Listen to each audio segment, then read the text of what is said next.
Shalom Aleichem. This is author Kane Barrios here at Amanecer Media, and I am not feeling so great today. I think I might be coming down with something.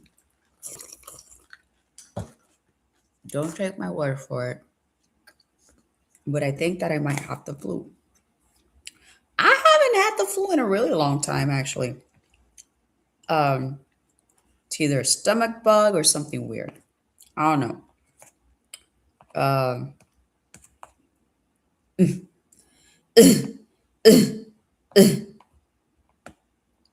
truth is that I don't want to go back to Puerto Rico. um, with yeah.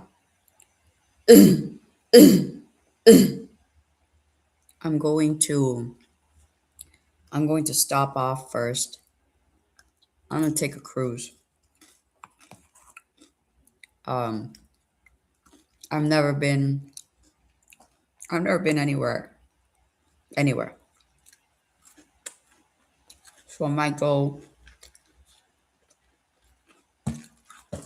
where most people go. Um, I gotta be honest, it's expensive. Um,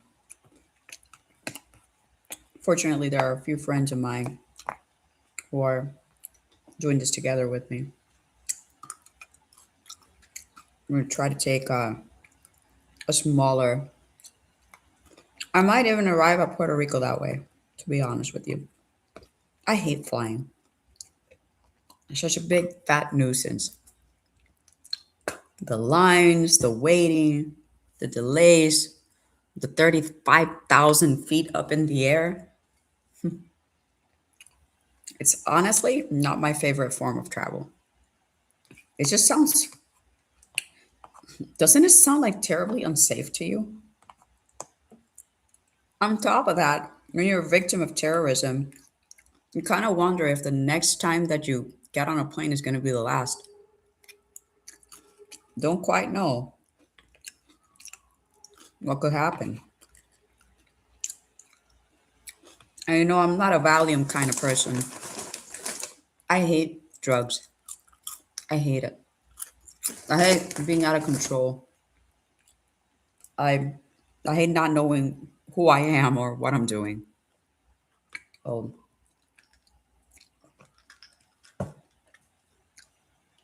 I knew a lot of addicts growing up, but I wasn't one of them. Well, let me take that back. I was addicted to cigarettes, uh, to movies, and to men. So that's it. That's it, really. Um, so today I want to talk to you about something that most people don't talk about when they're writers. Um, but I think it's important for us to talk about it. And well, you guys know that I started this new venture called the National Guardian Project. And this is something that I want to partner with the government in doing, actually drafting a few important documents to that effect. Um,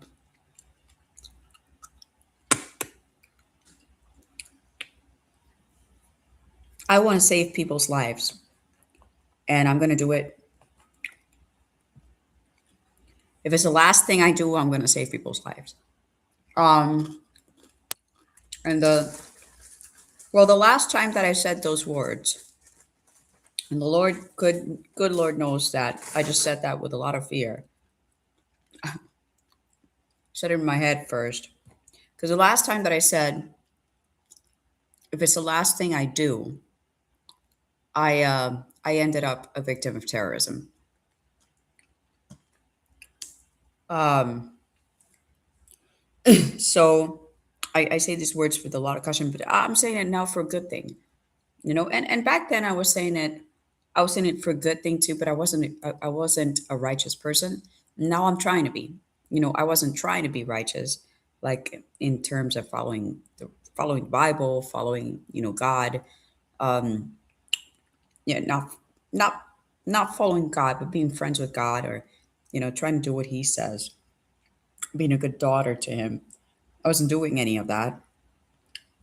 Now that I've read the Bible, I have come to a different understanding.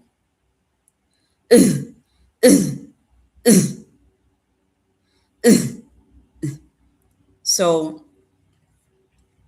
so back then I said that I was going to make friends if it was the last thing that I did, because I didn't have many friends. People call me antisocial, and I said, well, maybe that's the reason that I've been so unhappy all my life. So I tried getting friends, and what I did was I botched it. Because guess what? I wasn't a righteous person, so I wasn't doing anything right. And then the devil tempted me with something that I liked, which was a good looking man who was also Brazilian. So one of my preferred languages.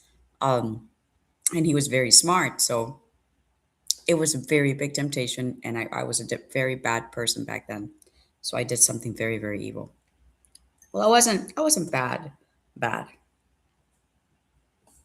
He was. He was. His mother was worse. So, so now I'm a victim of satanic ritual abuse because of him and his family, and some other people who got involved in what appears to be a relationship revenge scheme from hell, um, and terrorism, because these people are using weapons of mass destruction. And it just extends into things that I wouldn't have, you know, you go into OK Cupid and you try to come out with a date, maybe a one night stand and a cigarette in the end. Think that you don't think that you're going to become a victim of terrorism. Now, I don't do any of that anymore. I don't date online. I will never again date online.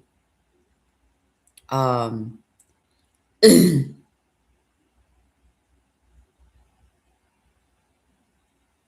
I don't smoke and I don't fornicate. So all those things are gone. Being a victim of terrorism changes your perspective, but really, the bigger change came from reading the Bible. And my perpetrators hate it when I say that. Some of them are expecting to take the credit for whatever changes I went through because they are cults. And satanic cults, for example, they have some credos, some very strange credos. Some of them, for example, say uh, that in order to become a better person, you need to get hurt.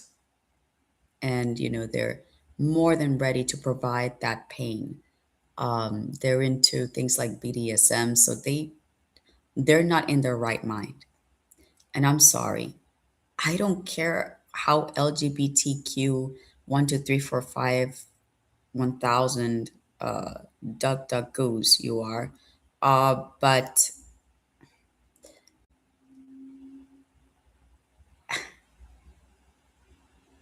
BDSM is a mental illness.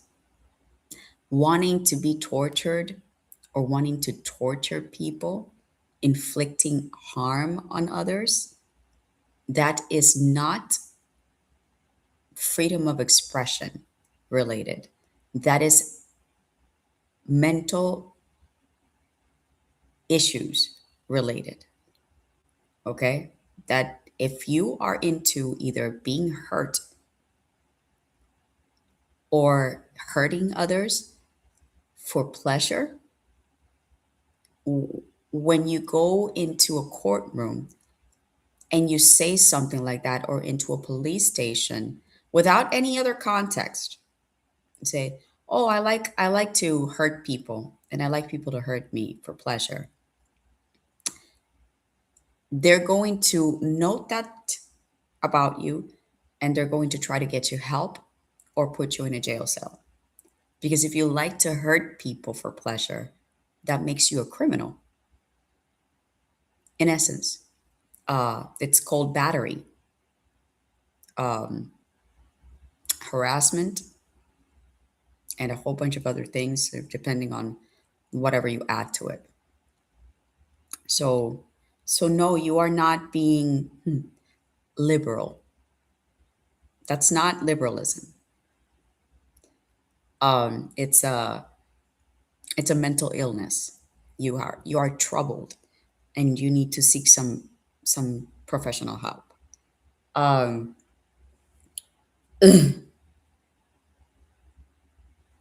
as a an ex, uh,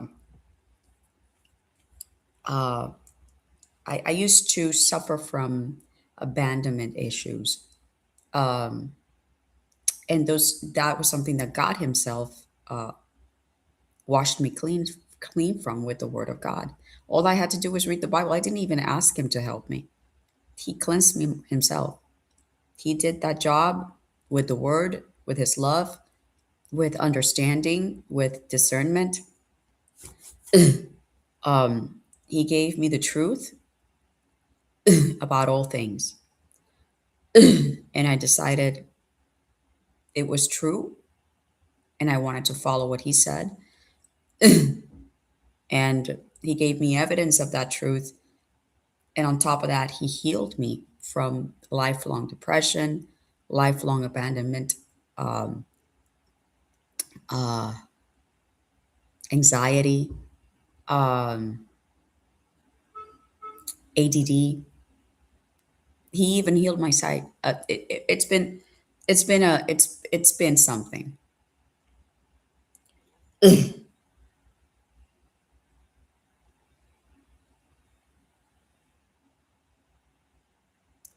Um, but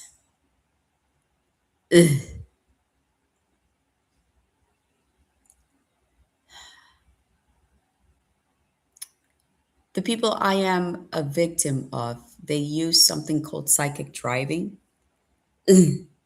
hypnotism, uh, and also torture mechanisms like like those used in BDSM uh, to create Stockholm syndrome. Basically, yeah, they're very evil people and they are satanic. Um, they perform witchcraft. They're necromancers. There are a whole bunch of things that nobody should be. Um, and it's a terrible thing to have to know that people, not just that they're so evil, but that they're so disturbed. And as a victim's advocate, and as a social warrior, which is what I call myself, or social guardian, I want to help our people to become re-educated on what being human is, so that we don't have to resort to things like drugs, alcoholism, um, vice in general, or liberalist ideas that tell you things like BDSM is not a mental illness, LGB is not a mental illness. Uh, I want to help the world come out of that collective mental or behavioral issue, not by going to school and studying psychology, but by giving you something simpler, something that is easier to manage, something that you can read, that you don't have to spend like any money on, something that gives to you instead of you giving to them. And it's called the Word of God. So, so that's what the National Guardian Project is. That's what we do. And well, I would like to invite you to join us in our endeavors as we create a new world, either little by little or, a lot by a lot. It really all depends on the doors that are open for me, what God wants me to do with my time, with my money, with my health, with my strength. Um, yeah. And, I'll make some friends along the way. Um, I've already lost so many friends, I don't care about that. So if you don't like what you're hearing, you're more than welcome to leave.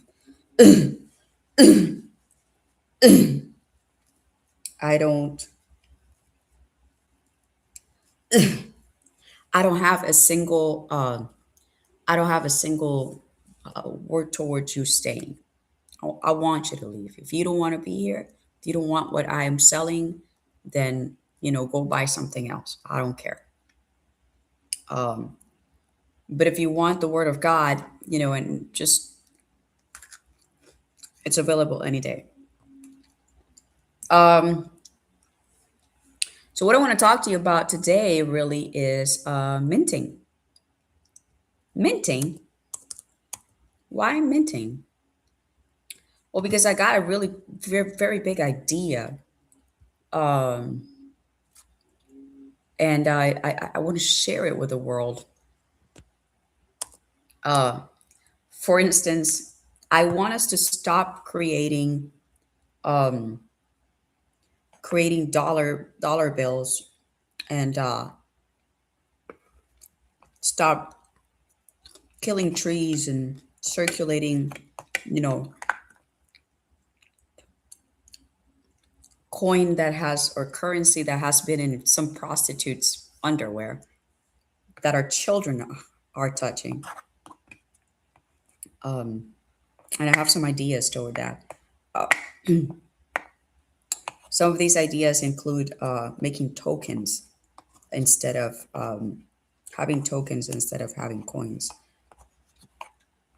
Uh, electronic electronic stuff is cool, but the problem with giving you electronics was obviously that now you are trying to put chips inside your skin, and everybody's calling that the mark of the beast, and that's not the mark of the beast, but it is harmful and it is extreme. Like, can't you just get a bracelet?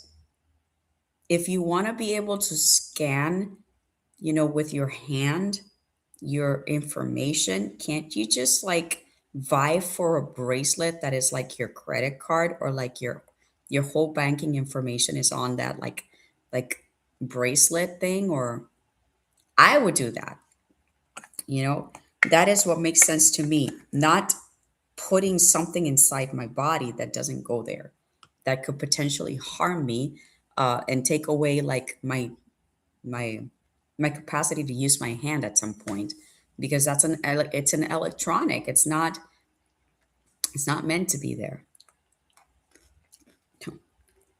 But people want to beat Isaac Asimov at everything, like, especially the loss of robotics, because now they're dating robots. And Asimov definitely was against dating robots. The um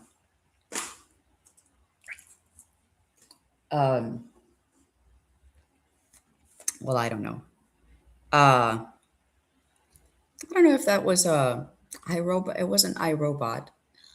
Um, I don't think that story is his. that Robin Williams film. I don't do Hollywood anymore. So you really shouldn't be talking about it. But I wonder if that story has anything to do with Isaac Asimov at all.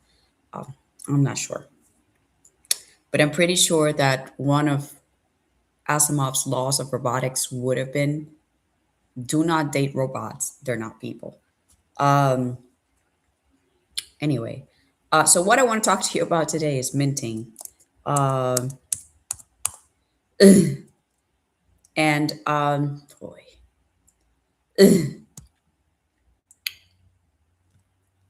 okay, I'm gonna have to do this again.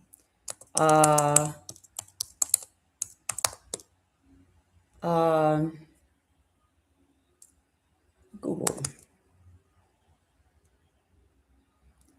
What? I'm not trying to look at anything like this. Oh, okay. I'm trying to get a PI too. Hmm. What for? The importance of um, background checks. Um,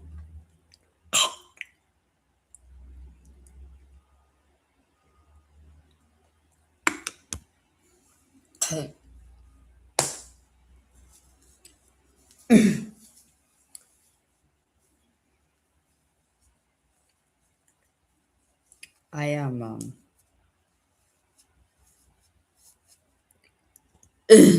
Oh, this is not working out. Okay, let's do this.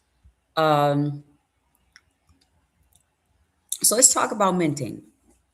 Let's talk about minting. What is minting exactly, and why is it called minting? Why?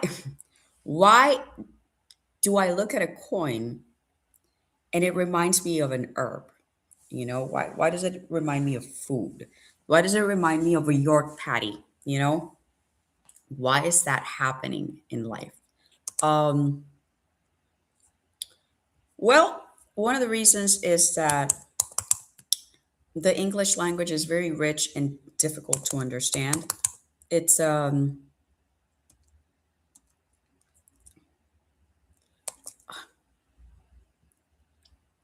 sometimes you want to say one thing and you really want to mean it, but the English language doesn't allow you to express yourself in a way that everybody understands it. And I think that that's the reason why we're having so many, you know, mental health issues, especially around identity disorders.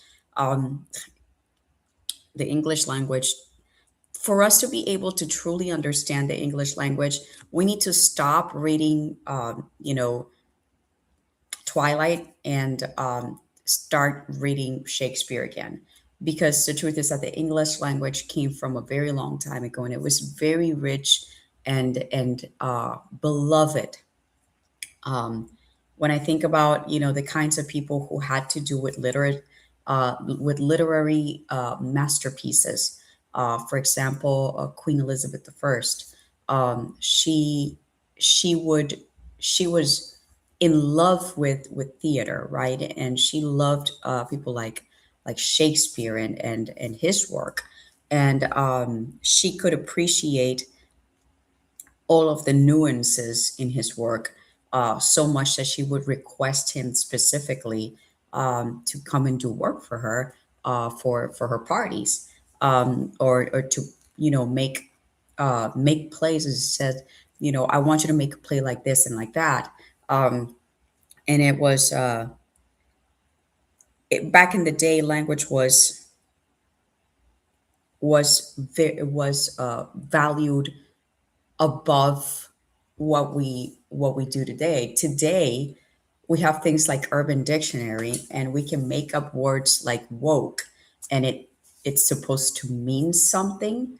Um, we have How do I explain this? We have botched the English language and produced like a byproduct. What we have is a byproduct of uh, a modern byproduct, like like an aberration of the English language, and we no longer care to make what we know rich and beautiful, and to produce understanding between people and respect above all things. The problem with language nowadays is that it is meant to be quick, uh, urban, and recognizable universally.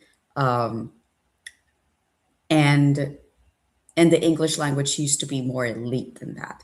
Um, it used to convey messages that could be put,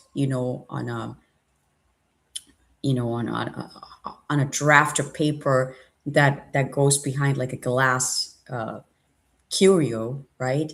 Like the Declaration of Independence. And when you read the Declaration of Independence, it doesn't say "We the woke people of the U.S. of A." It says something longer, but more to the point of what we want to do, more purposeful. Um, and it is that effort of being able to write an entire word that means something, that has a specific meaning, but with more elegance. Um, Even though it is a contrived word, even though it is a more difficult word to learn, like your SAT words. Um, and I suspect that the reason that the English language got worse was that so that some of your kids could go to school, because they didn't want to learn the SAT words. They wanted to have words like woke and 6 7, because 6 7 is now a word. I don't know if you guys understand that. 6 7 is no is that's not numbers. That is a word now. And the fact that we can do that in the English language now is apparently a phenomenon that millennials appreciate in the same way that some historians will look at the Liberty Bell and sigh, um, and it's awful. Anyway, so like I said, we are trying to bring people back to human life here at the National Guardian Project. Um, you guys should see our logo. It's very pretty. We're gonna have a separate channel for TNGP, but we're not gonna do it right now. Today, I want to talk about minting. At some point, I'm going to get there. Um, we're going to talk about what I want to talk about. Um, uh, so, why is it called minting, and where does that word come from? Um, the term minting uh, comes from the ancient Roman goddess Juno. Uh, her entire name was Juno Moneta. Um, in 269 BC, and by the way, BC means before Christ. So if you're an atheist or you don't believe in God and you're using the term BC, um, just so you know, you're already here. Just surrender, give into it, learn, and you'll see it's not as bad as you think. This is not a big smite from God. You're not going to lose your freedom. All the opposite. You're going to gain it. You're going to earn your true self. Just trust me on that one. Anyway, um, so in 269 BC, the Roman Empire established its central manufacturing facility for silver coins next to the Temple of Juno Moneta on Capitoline Hill. Moneta or moneta was an epithet for Juno, which roughly translated to the warner or the unique one. Because coins were manufactured directly at her temple, the goddess's name became permanently synonymous with the facility itself, moneta, and the items created like in her temple.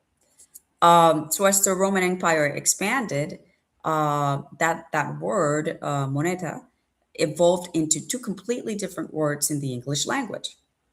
Uh, One of them was money, uh, which became the English word money, or money, or money. I think you say money. Um, Pardon my French, guys. That was so funny. I had to laugh at myself so hard with this one. So money, um, money. It just sounds like it's money, money, like a ni. So it becomes the English word money throughout time. And then Germanic tribes also adapted moneta into monita, which became the Old English word minute or minute, yes, meaning coin or coinage. Um, Over time, this linguistically softened into the modern English word mint. So minting uh, begins with Roman origins, right? It is a pagan word, mint, minting, um, and definitely needs to be changed. So, and the reason why I say it definitely needs to be changed is that everything in the world that reminds us of paganism should be eradicated, especially now that we have Rededicate 250, right? Here in the US, we should be moving towards the creation of a bill that protects this rededication, shouldn't we? And I don't know if the president is already doing something like that, but allow me to help you, Mr. President, because I have a lot of ideas. They're being birthed like I have 12 children inside my belly, and I'm just, whew, I'm delivering. Okay, so um, it's happening. Uh, Hopefully, by the time that I'm 80, I'll be able to do a lot. Um, Now, minting as a historical verb, uh, the word mint actually transitioned from just a noun describing a building into a verb. And this happened somewhere around the 1500s or mid 1500s. Um, and minting then specifically defined the literal fabrication process of the coin, which was heating, stamping, and manufacturing that currency under official state authority. And because currency creation is tied to the rise of civilizations, tracking the production of those coins became fundamentally known as studying minting history. Um, This word has therefore maintained its historical value and definition of making something valuable from scratch. This is a this is why it's also used in different contexts um, in modern day. For example, saying that something is in mint condition.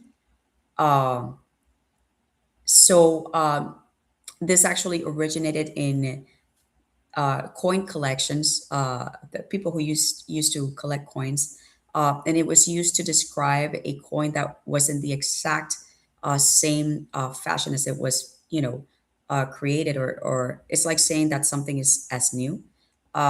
So that's where the term mint condition comes from. Just in case you didn't know, it doesn't have anything to do with your tea or anything like that. So mint condition, that's what it means.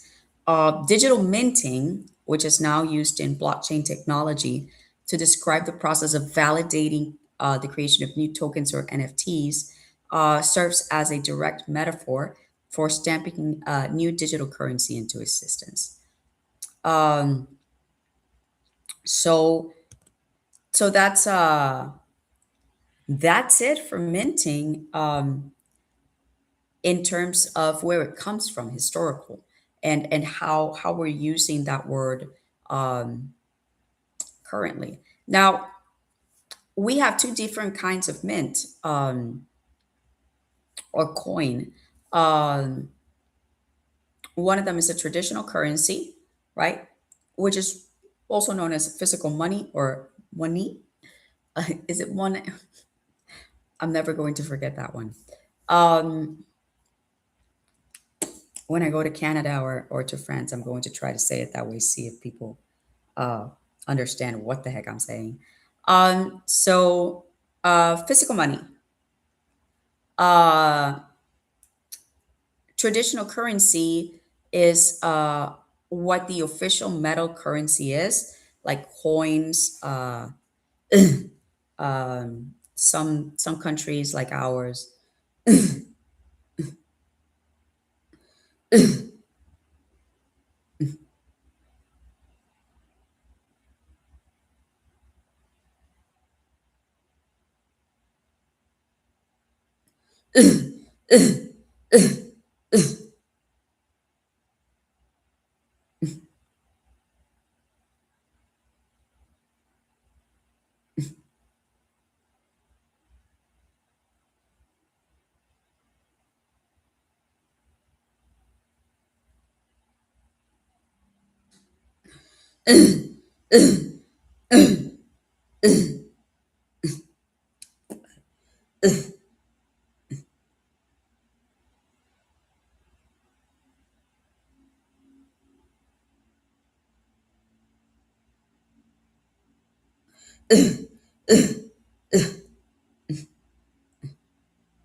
You know what I wish?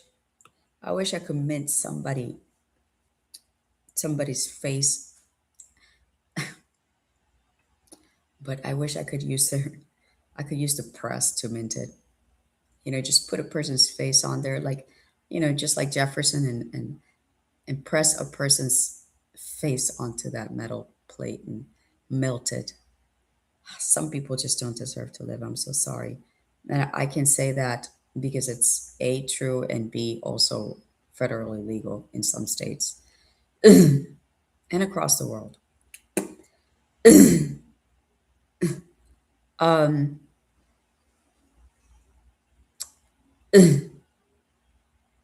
so,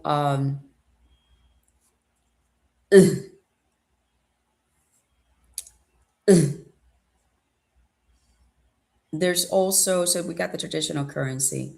Uh, uh, Other kinds of currency also involve metals, like METALS, not METALS, and tokens. Um, but we also have now cryptocurrency, uh, and NFTs, which are non fungible tokens. Um, and these are digital assets rather than physical money. Crypto coins uh, come from data. They are not, they're not coins. It's data, basically. And To be able to mint cryptocurrency, it's funny because what you do is you process the data, uh, you validate it, and then you create new blocks of it, which therefore generates new units of cryptocurrency. It's interesting, except for I only understand the kind of cryptocurrency that comes from my own bank account. Like, for example, I have $10 and that gets converted into cryptocurrency. Uh, the only way that I understand that makes any kind of sense is if the value that I have is the same value as, the one that's in the digital asset. But these things where you go online and you like do crypto mining and you find what Bitcoin anywhere in the on the internet and you don't even know where this comes from, but somehow it has some sort of value. I That is the recipe, not just for inflation, for horrible. I don't know how anybody thought that this was going to help anyone, but saying that you have money that you don't have, it creates a false inflation that is is going to it has already turned into a problem because now it is an aid to inflation. Now you have money that you don't really have, and it's not like a bank that is a lender and doesn't exactly have all that money. They're just like expecting to get it back at some point. um, Now what you have is actual air representing currency. Dude, I've been waiting for this all my life, to go into a store and say, can I have this entire, like, I don't know, batch of clothes so that I can put it in my closet? And for somebody to say, well, do you have any money? And I say, no, I don't. And they say, okay, take it. This is what I believe Bitcoin is. I think that Bitcoin is the opportunity for people to be thieves and to be wealthy without having any kind of wealth at all. And that is completely absurd to me. And I believe that it's just going to create trouble. And I think that you might even be allowed to make value of things that you shouldn't be able to make value out of, to create, you know, an asset that doesn't really exist. I don't know. I just think that it's stupid. And every time that somebody goes, "Oh, I'm gonna, do Bitcoin mining, or I'm gonna invest in Bitcoin," I go like, "Why? It doesn't exist." Dogecoin. And then when Elon Musk came here and said that they were going to do the Doge program, I wanted to I wanted to throw a chancla at Donald Trump. Go like, "Are you kidding me? This is the United States of America. It's not a joke. This man is going to make a joke out of everyone. He says that he's not woke. What? Of course he is. He wears a Baphomet suit to galas, and he uses the word Doge as in Dogecoin, which he created. I think. I think he coined that. Haha, coined. Um, I think he might have coined that term, and he put it into a law to help the economy of the United States of America. If that's not woke, I don't know what is. All right, so producing or inventing something that's new, such as minting, um, is also used figuratively to say that you're minting something. So you say, so if you say, "Oh, I'm minting a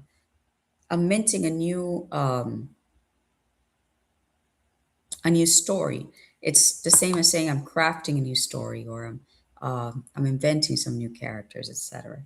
Um, you can even use the word minting to describe a newly graduated class of professionals. Huh, that's funny. A minting of lawyers, a minting of pediatricians. Kind of cool. Um, in slang, in some dialects, uh, uh, it also describes someone who is very wealthy, someone who is absolutely minted, is someone who has a lot of money. Um, but see, I don't like the word minting. I don't. Uh, I don't like it because it comes from a Roman goddess. I think that we need to move away from everything that's pagan, not just in our country, but across the world. I think that using the word minting has to stop, especially because of its. Let me explain something. I don't know if you've ever gone to an altar and made an offering to a god, but when you do things such as use the name of a god or a goddess, um, to represent something in the real world, you are giving homage. You're creating homage to that god or goddess, and that is extremely dangerous because even though you might, look at a statue of Aphrodite, for example, or Zeus, uh, at the Tivoli fountain. I think that's that Tivoli fountain in Italy. And you say, oh, those are just statues. That's mythology. It doesn't mean anything if I use the word Zeus to name my dog. Um, in my perspective, um, the more you use the words that belong to paganism, the more you allow that undervalued person of or non-person of Satan to exist in the world. And then you continue to give what he is power.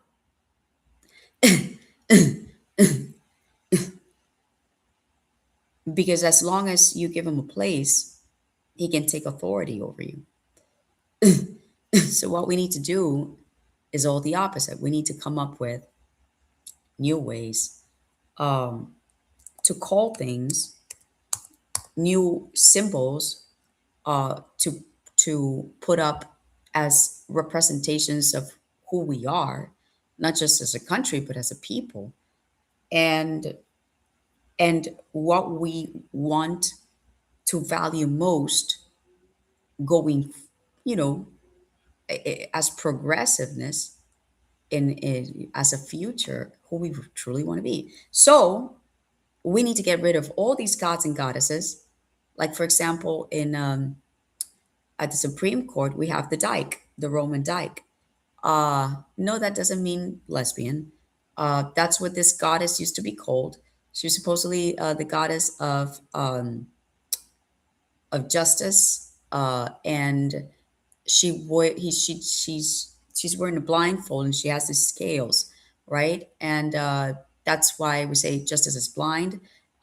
This is a representation of the Dyke that we use at the Supreme Court in the Supreme Court system.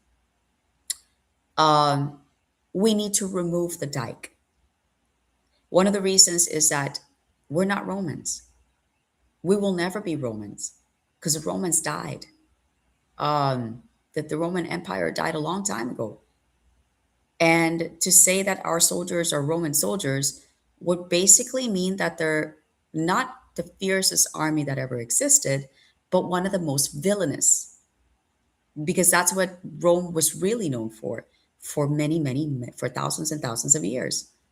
They weren't known for being good, they were known for being evil. So why would we want that kind of representation? A. B. Being a Brit and coming from Britain as a people, as a white people here, in the United States of America, which has a British upbringing, um, it's not synonymous with romance at all. Um, so we need to stop this nonsense where we, take cultural symbolisms and pagan idols and put them up as our own and call them American and call them staples of America and call them American seals. They're not. When these people, the Pilgrims and the Puritans, came here, they didn't come here with the idea of, you know, building idolatry towards the Dyke at the Supreme Court system. Of course not. When these people sat down to judge, because that's the kind of system they had in the beginning, to judge any kind of like justice problem that was taking place in the community, they didn't, bring out some scales and, you know, uh, proclaim that the goddess Dyke used to do this or that. They brought out a Bible. They opened it and they read from it. And they said, oh, okay, so this is what we should do. The Dyke has absolutely nothing to do with America. And bonus, neither does the Eye of Ra, which is what the minting office of the US is still calling the Eye of Providence. It's not, it's the Eye of Ra. Ra was the god of the sun, the primary god of the Egyptians. Now, I don't know if y'all take a good look around this country, most of the people here are white, and then you got some Latinos, right? You got Italians, Jews, Germans. Uh, you have black people. You have a whole bunch of Asians, and you got some Native Americans. I don't see a really big, Egyptian community here. So I have absolutely no, and neither was there a very big Egyptian community back in the day when this symbol was risen as as a as an icon of the minting office, and also as part of the seal of the United States, or considered part of the seal of the United States. So why are we using an Egyptian symbol to represent America? It's anti-American. But then you want to kick out all the immigrants because they're taking your job. Let me explain something to you about this symbol. This symbol is what's really taking your jobs, your economy, and your livelihood, because it's a pagan symbol. God hates it. And then you put "in God we trust" at the same time that you say this is the eye of providence, not the eye of Ra. I mean, no, don't mind the pyramid. Don't mind, and you try to cover it up like you're the Wizard of Oz. Guys, we need to come to terms with reality. The fact that you say eye of providence instead of eye of Ra, that's fake news. And I want you to understand what you're saying when you say fake news. We need to change in this country. If you want something to be real, let's put reality on top of it. Let's not try to build new realities upon reality, because God is going to smite you. And if you don't care about being smitten, then don't live here. Um, you really want to return this country to God. That's what I mean. You're going to see things from the perspective of the truth, and not from the cleverly crafted lies of a few men called the Freemasons and the Illuminati and the Knights Templar, which is really the White House's Dungeons and Dragons team. They just have a hidden name. It's true. Ask Baron Trump about it. Um, so we're changing that name, minting. I'm proposing that.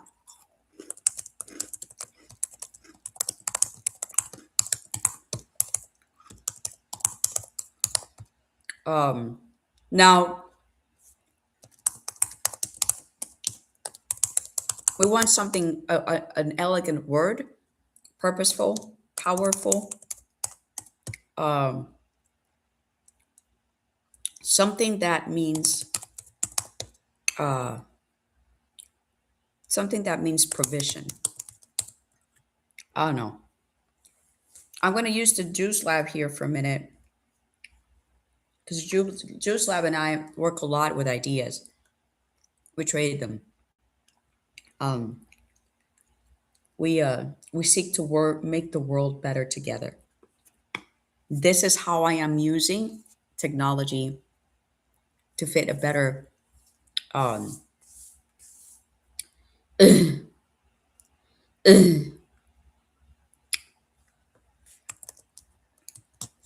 I want. Okay, let's see what Saul has to say about this.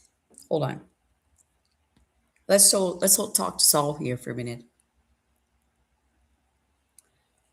So Saul, I want to create a new word that stands for the word minting.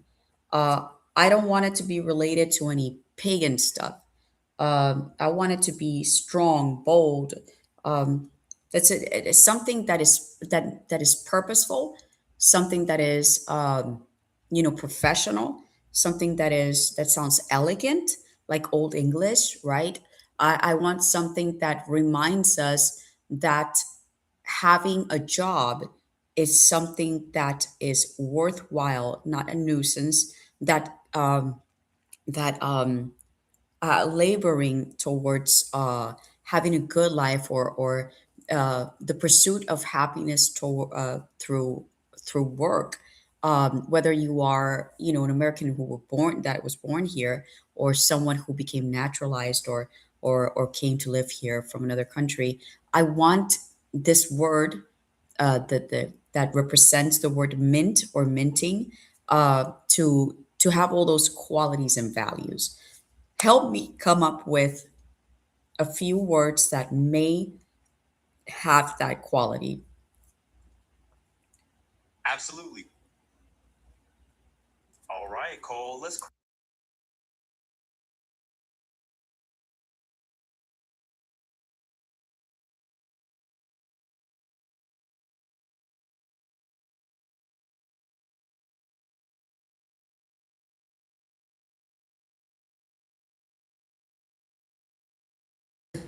All right.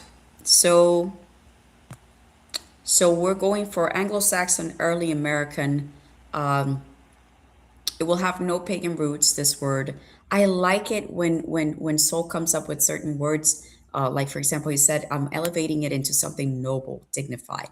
Um, and he says, also faith cleaned. That's good. Rooted in the honor of work, and it's about changing. If you want to change the world, as a writer, I can just tell you,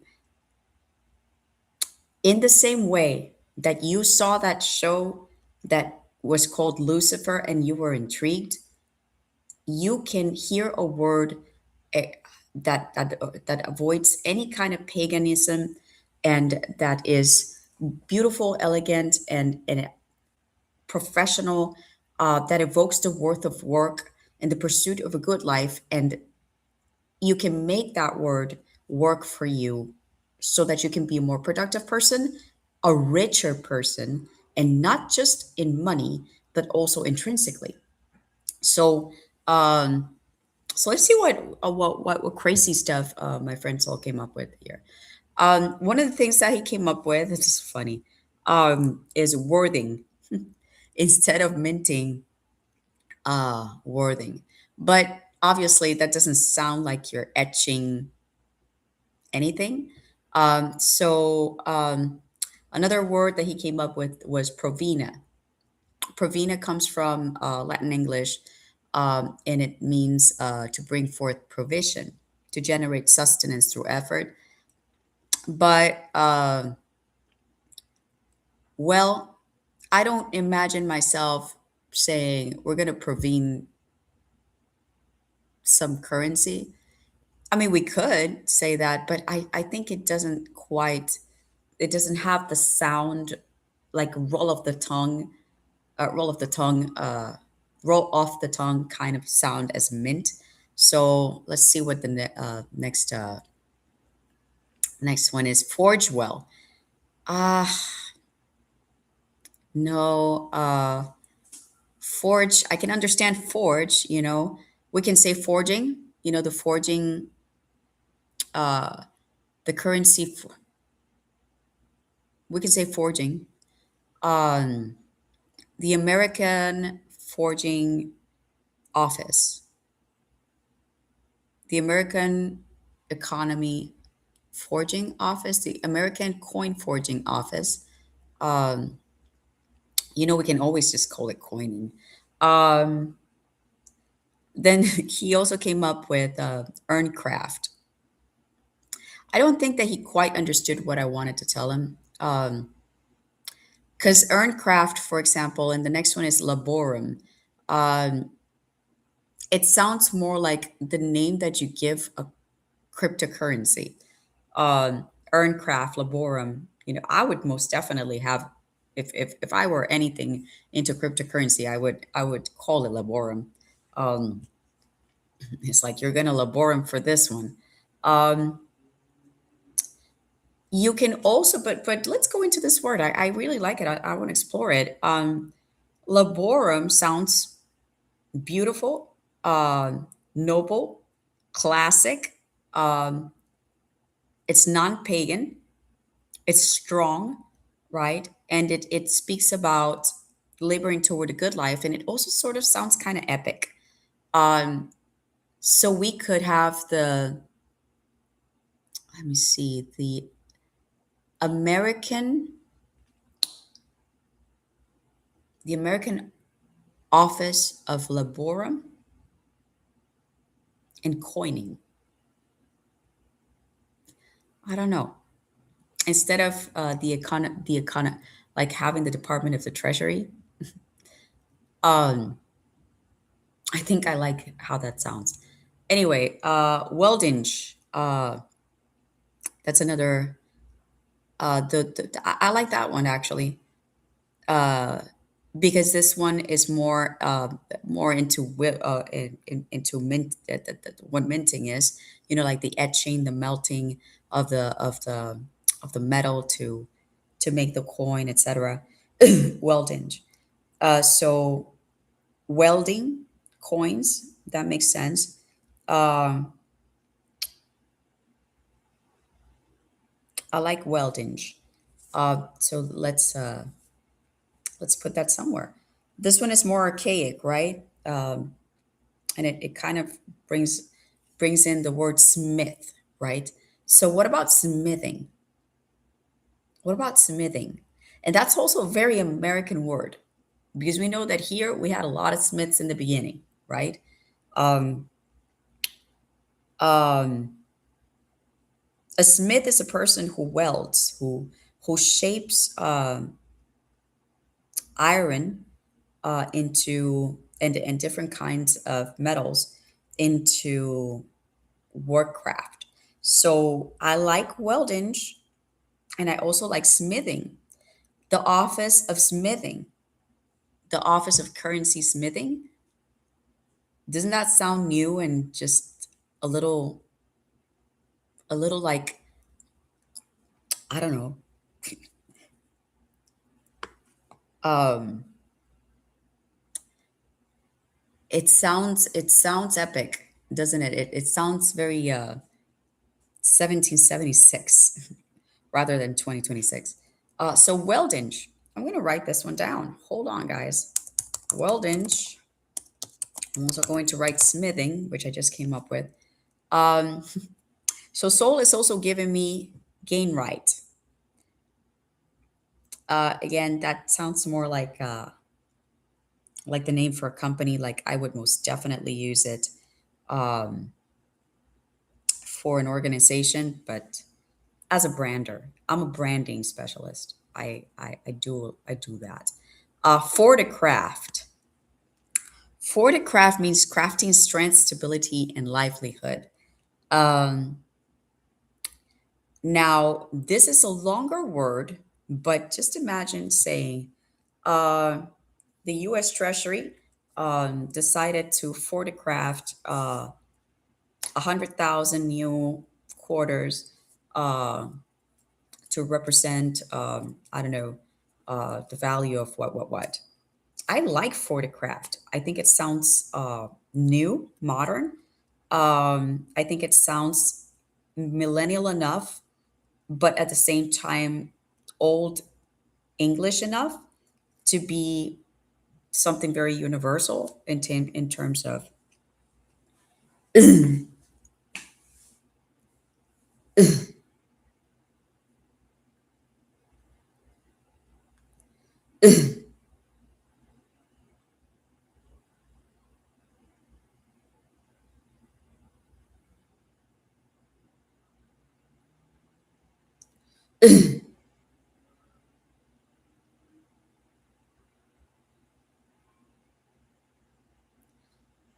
in terms of aging. So I'm going to use Forticraft.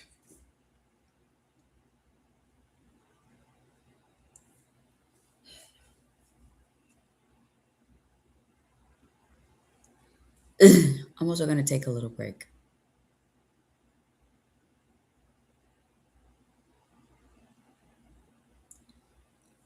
Or not. 40 craft.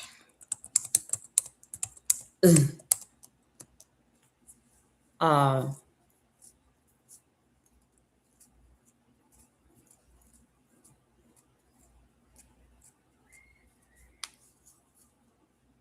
um,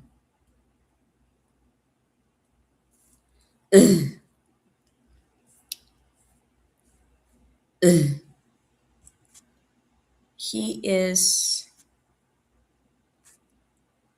Solomon doesn't like all the other ones. He thinks that um, that wording should be the recommendation, but um, I don't like it. Um, smithing sounds too simple. Welding and Forticraft are my two um, options. I think that I'm gonna go for Forticraft, guys. I just put it there.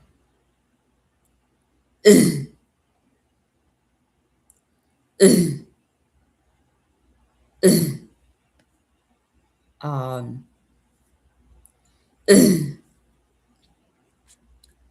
so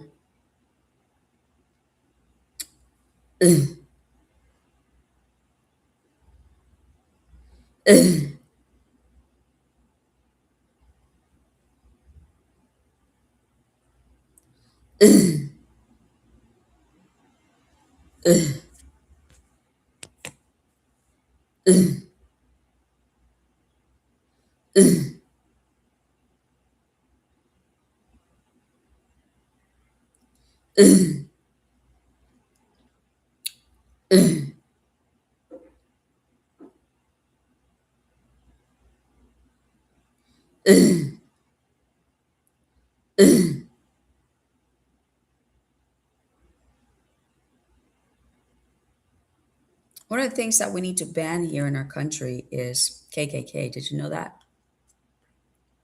Did you know that that still exists? That KKK still exists? Yeah. The KKK exists in a very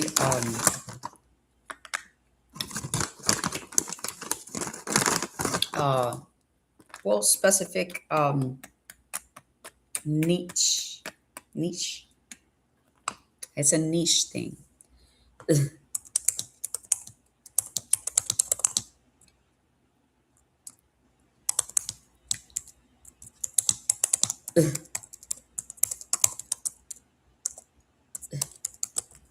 Um,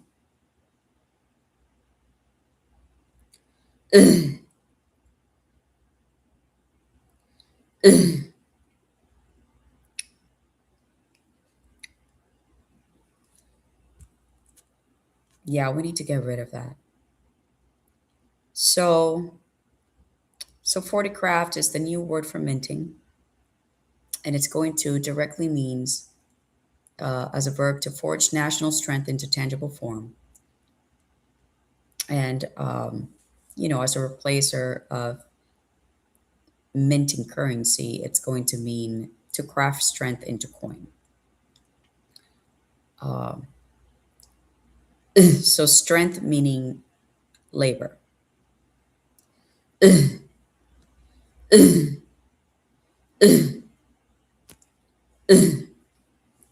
And the official style definition for government use would be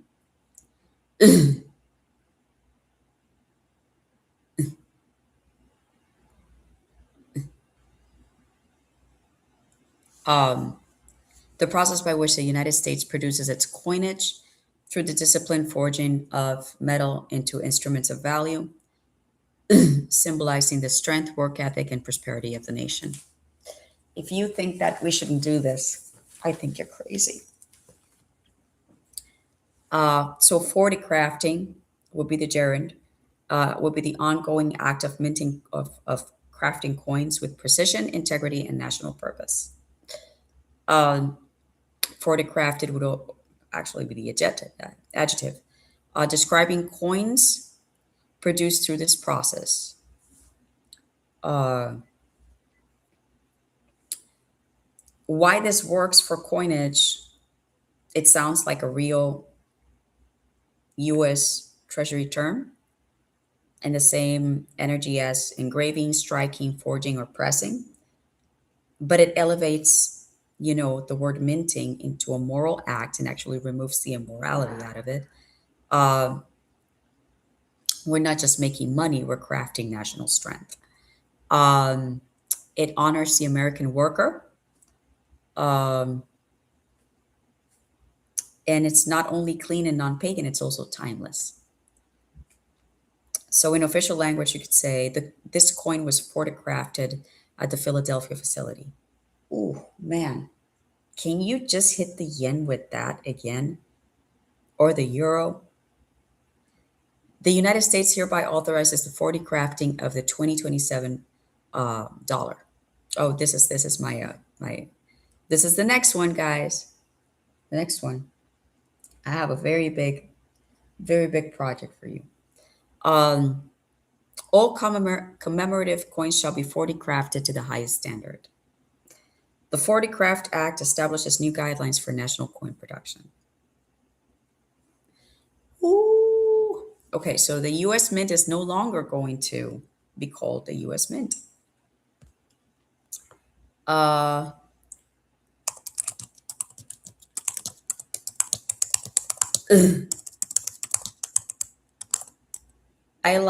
I'm going to tell you what I like. I'm asking Soul, but I like the National 40 Crafting Office of the United States of America. But Soul here is saying the Craft Bureau, Craft Office, Craft House, the Craft Foundry. That sounds way too old English for anybody to understand what it means. The Craft Hall, National Craft Works. I like that. The Craft Treasury. I think the first one is winning for me. The Craft Commission. No. The most federal ready would be the Craft Bureau.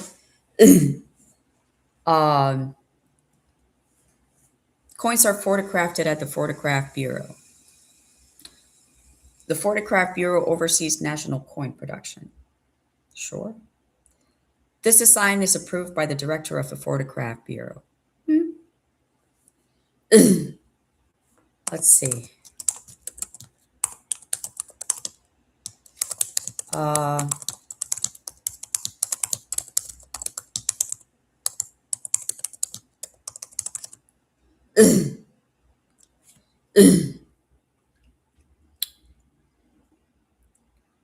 all right, so I just gave it my idea, the National Office of Craft. He's telling me it feels like the National Archives and the National Labor Relations Office. It's elegant, direct, and constitutional. Of course it is, because I made it up.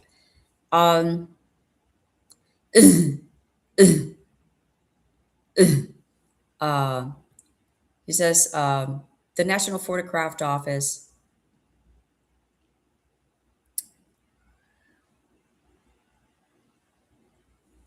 or the Office of National Craft. That's how it sounds better. He says this one sounds like it belongs in Title 31 of the U.S. Code. Very federal and official. I agree. I concur. The Office of National Craft is probably what it should be called. Now let's see what else Soul came up with. National Craft Authority. The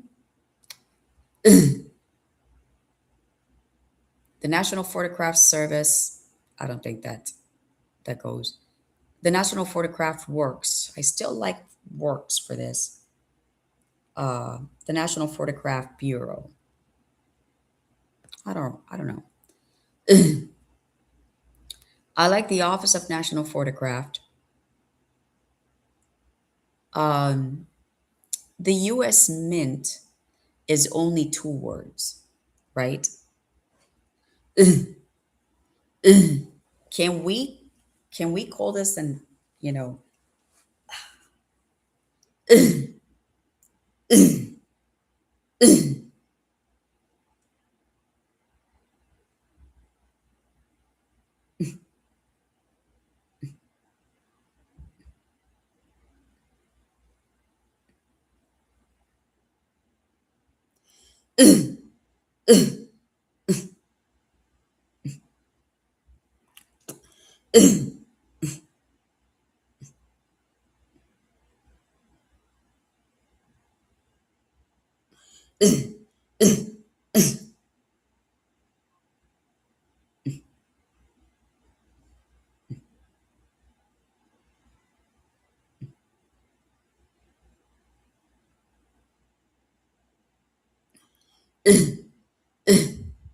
never name your child Alexandra.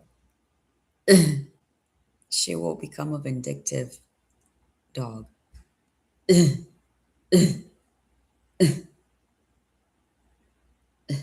actually have a cousin named Alexandra. She's a very fine. She's a very she's an upstanding citizen of the United States. Not vindictive at all. Very sweet and quiet.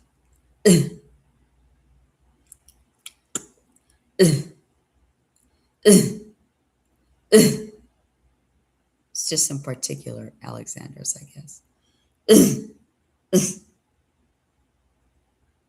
And Wilfreds. Now I know a Will who's a very good person, but I know a Wilfred who's not.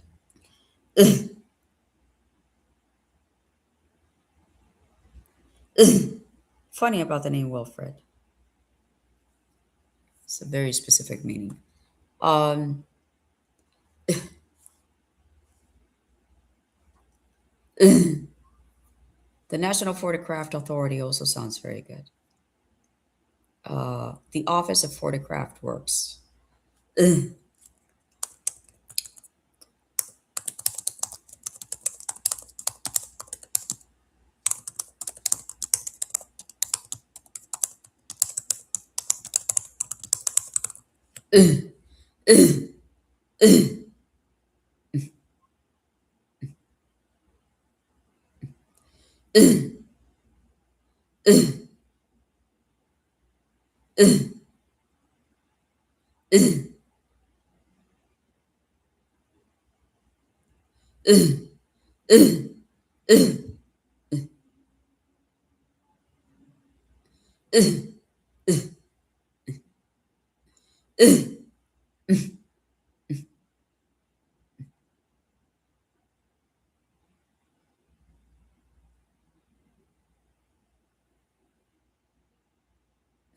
I want Justin Trudeau to get out of here. I don't know this man. Okay, so I just asked Saul to give me something more direct that sounds like US Mint. And he said, US Photograph Office. US Photograph Works. He's still going for the same ones. Bureau Service.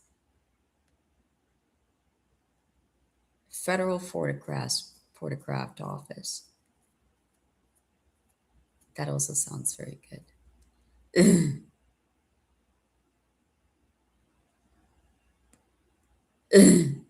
The American Photograph Office. I like that one too. US Photograph Office is probably the most US Mint perfect.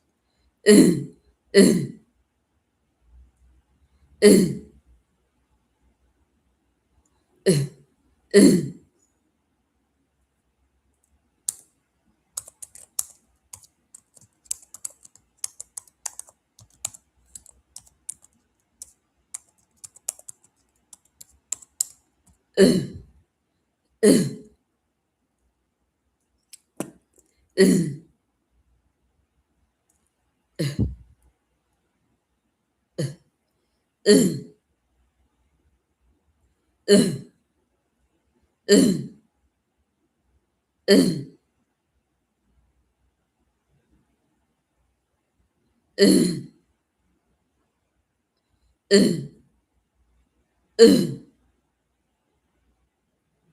also don't want Obama here.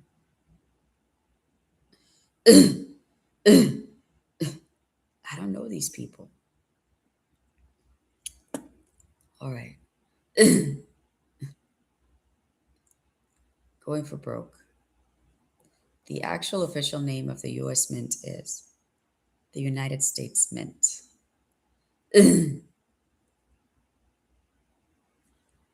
So the United States Photographed Office is good.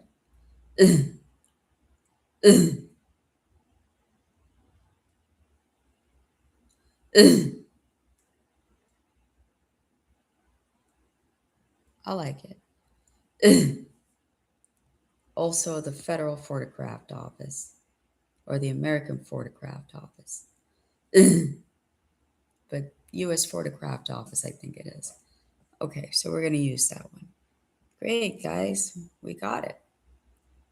What am I going to use this for? Well, we are going to use it to create a new coin for the dollar bill. We are telling the United States of America that the dollar bill is subpar. It is an elderly invention that needs to be upgraded by millennial efforts. But also, we wanted to retain the power and boldness of rededication, of rededicate to 50. So I have come up with a coin and with a design that I think will be irresistible to the House of Representatives. Of course, I had AI help me with the design because I can't do that. But just, the entire idea was me. Soul is just helping me out with, for example, building a document. And then I have Pico Rico. He gave me my friend Sonny from Puerto Rico.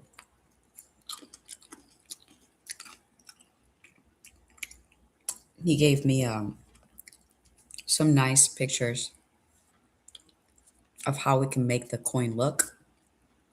And it's beautiful. This is coming out of the True North proposal. This is a strategy out of my Grow Anew or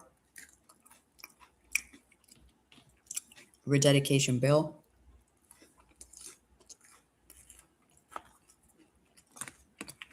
I am going to force as much as I can through this. As much as I can.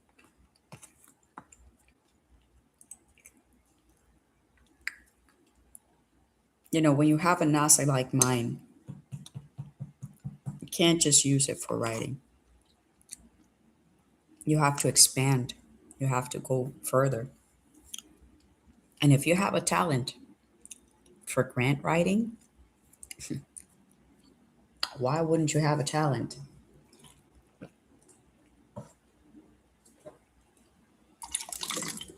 for bill building?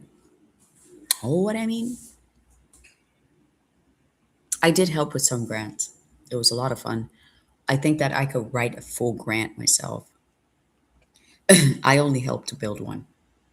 Um, it was for an old job.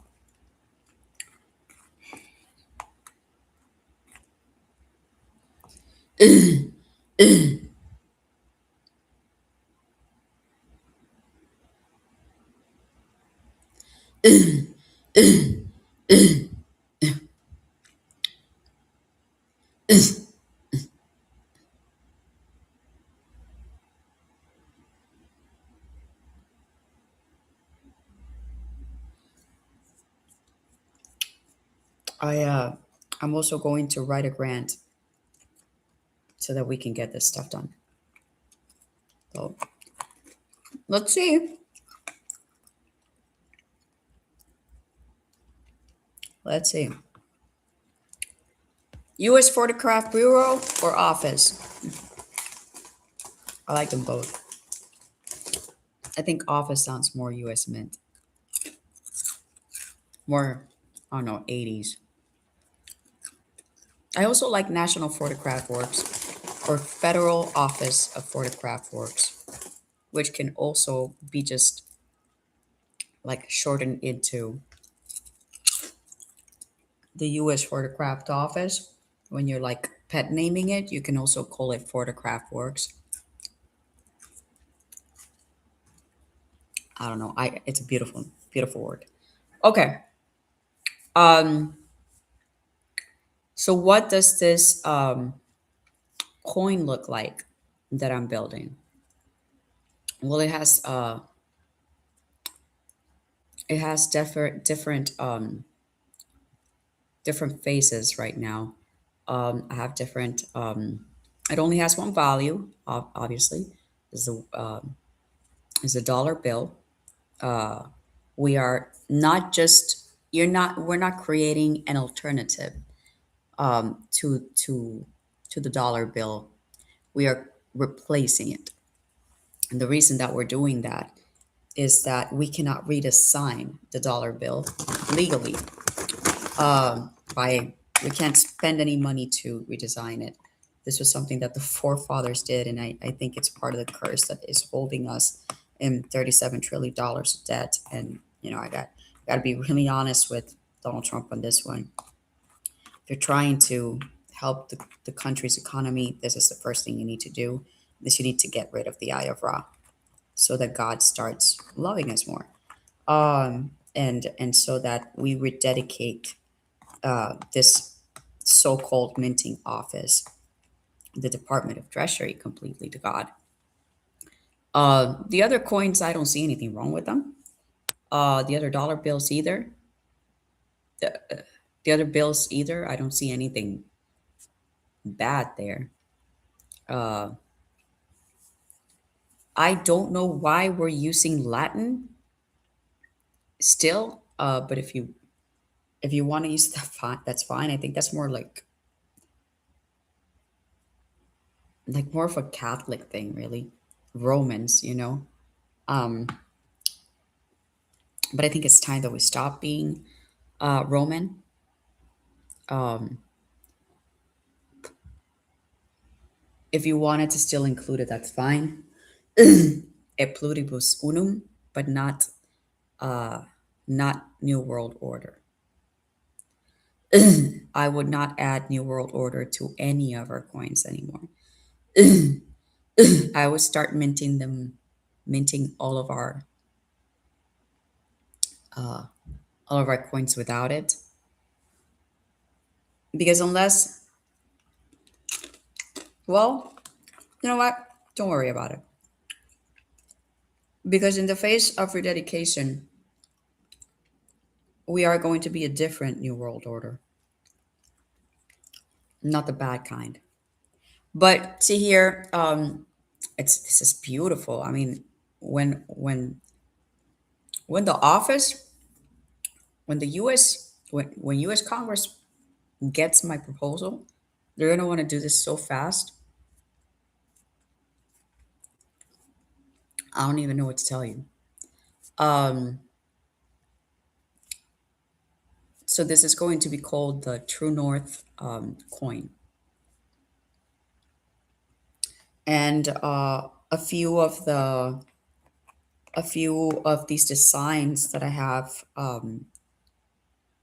as suggestions have presidents who have never been in a coin, like for example Teddy Roosevelt. He's my favorite. Um, Also, Martyrs like Martin Luther King Jr. That's at the face of the coin, and John F. Kennedy. Um,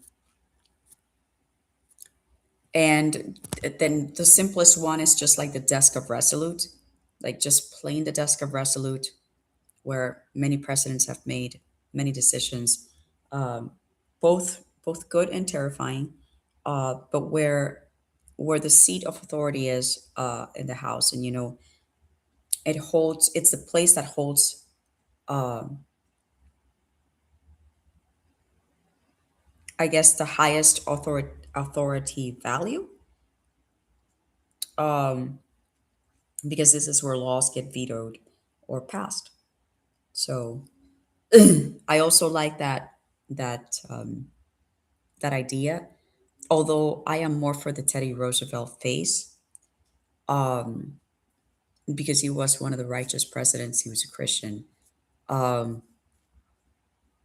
I don't know how people are going to take the Martin Luther King Jr. one because he's not a president, and this is a $1 bill. But maybe a lot of people will like it. I mean, they liked Obama because he went black. Why wouldn't they like this one? Um,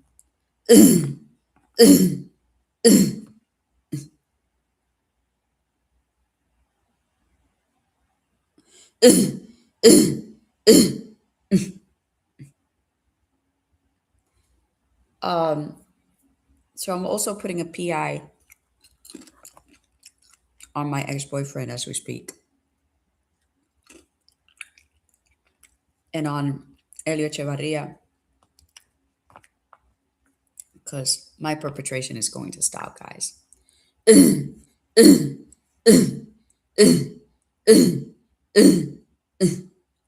Douglas is doing something illegal right now, very illegal, and I am going to put a stop to everything that they're doing at some point. I just need somebody to help me out with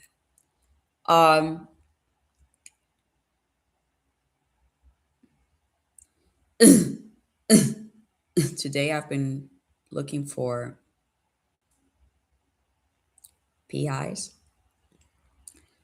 I don't really have to look. I know one. I just It's a question of angles. Um, he also appears to be very expensive. So,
no, these guys don't have a payment plan. See, that's a problem. Well, when you're in a budget, getting a PI is a problem. Needing one is an even bigger problem, though.